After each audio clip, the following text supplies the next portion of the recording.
With Caitlin Clark sidelined for the WNBA All-Star Showcase, the spotlight shifted squarely onto the remaining players. This was framed as their opportunity to demonstrate that they could command the stage and validate the big salaries they've been pushing for. On the hardwood, they delivered their performance, but in the stands and on the screens, the fans made the louder statement, and that's the part ESPN doesn't want front and center. The viewership figures were released, and just like clockwork, ESPN moved quickly to shield the league and its athletes from what those numbers really said. It's fine to just say, just post the ratings. But like, it is another situation than pretending like Caitlin Clark doesn't exist. Clark's supporters noticed instantly. This wasn't the first time ESPN attempted to bury or downplay her influence, but this time, the aftermath made the effort impossible to ignore. Let's walk through exactly how it unfolded.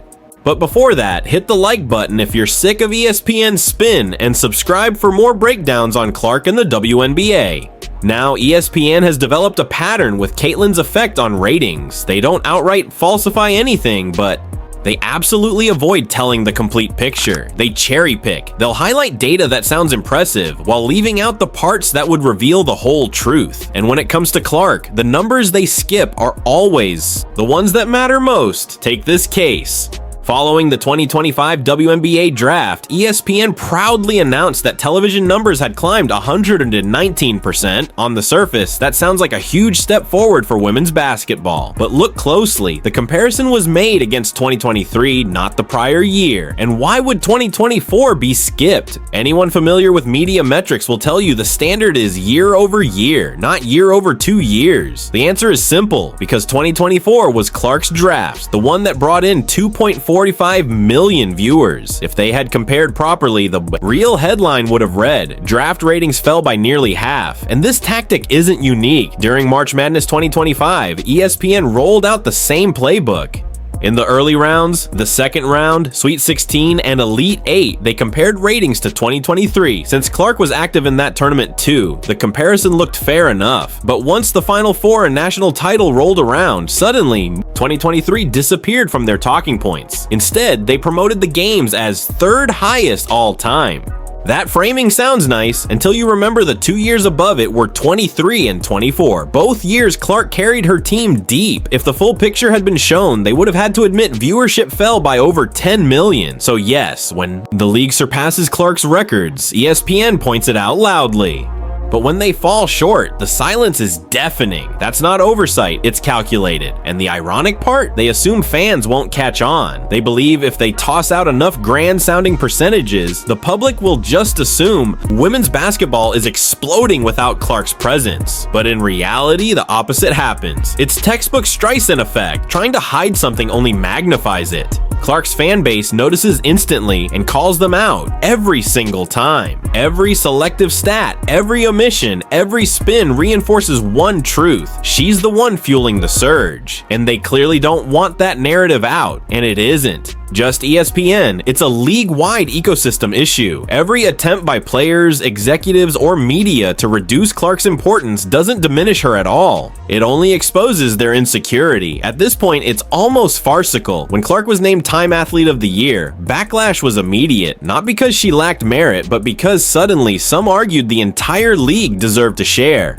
the honor. There were calls to put every WNBA player on the cover as though it were a group award. Funny how that demand only arises with Clark. When Aja Wilson, Brianna Stewart, or Nafisa Collier grace the covers of Time or Sports Illustrated, nobody cries for a group photo, and it went further. When Clark won an ESPY, even her own head coach couldn't publicly celebrate the achievement without quickly redirecting credit toward the rest of the league. Noticed or heard about it, but during the game, Caitlin got honored as the WNBA Player of the Year in the ESPYs. Just what does it mean to have her impact so far? I mean, there are a lot of really good players in this league, and she got honored as the best player in the league by the ESPYs. Yeah, I mean, obviously she continues to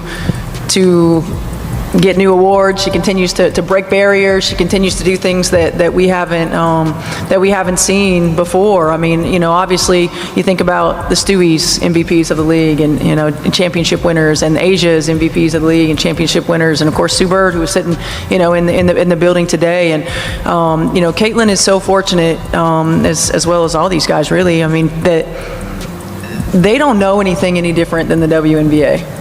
That's how fragile the system orbiting her really is. Even recognition has to be carefully phrased, diluted, or shared. And on the rare occasions when the media does spotlight Clark's popularity, it's rarely framed as her own achievement. I just said we would not be talking about Caitlin Clark the way that we do if it wasn't for that moment with Angel Reese.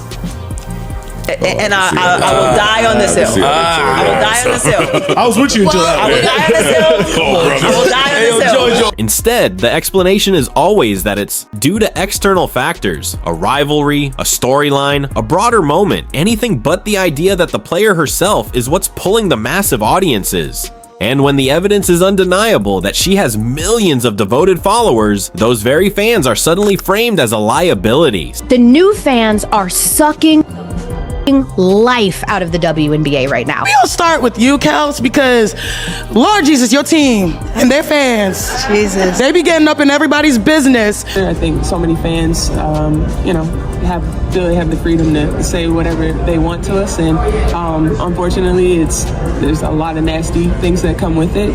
They don't have people coming to their job saying these nasty things. So, we definitely have to protect the players better. And then it escalates further. Clark's fans aren't just loyal anymore. They're portrayed as toxic, hostile, even prejudiced. Critics claim they don't cheer for Paige Buchers because of her activism, or that Clark should have picked Angel Reese in the All-Star draft to keep her base under control.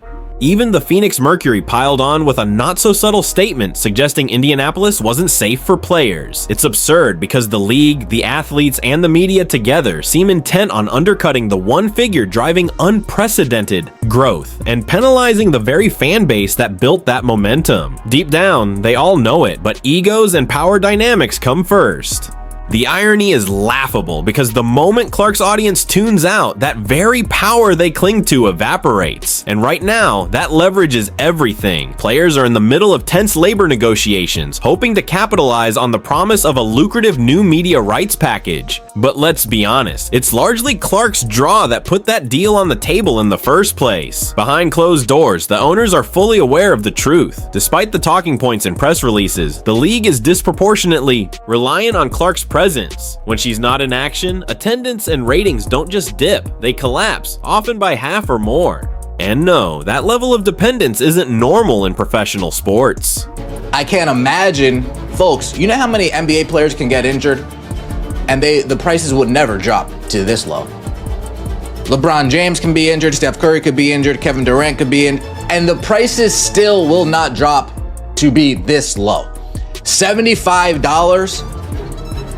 Folks, I'm sure there's some high school football teams down in Texas that charge you at least $75 to get to a home game. So when Clark was declared out for the All-Star event, the rest of the roster was thrust into a tough spot. This was marketed as the league's biggest stage of the year, and suddenly, the brightest star was gone. No Clark meant no automatic surge in ratings, just the remaining athletes with a rare chance to show they could carry the spotlight on their own. But from the outset, it unraveled. Ticket resale prices plunged nearly 50% the moment her absence was announced. That left one looming question: how bad would it get? Could the players pull off a miracle without her, or would the numbers finally reveal the depth of that dependence? Well, the data came in, and ESPN immediately pivoted into damage control mode. 3-point contest, ESPN, ABC, and Disney score the historic viewership for the 2025 WNBA All-Star events.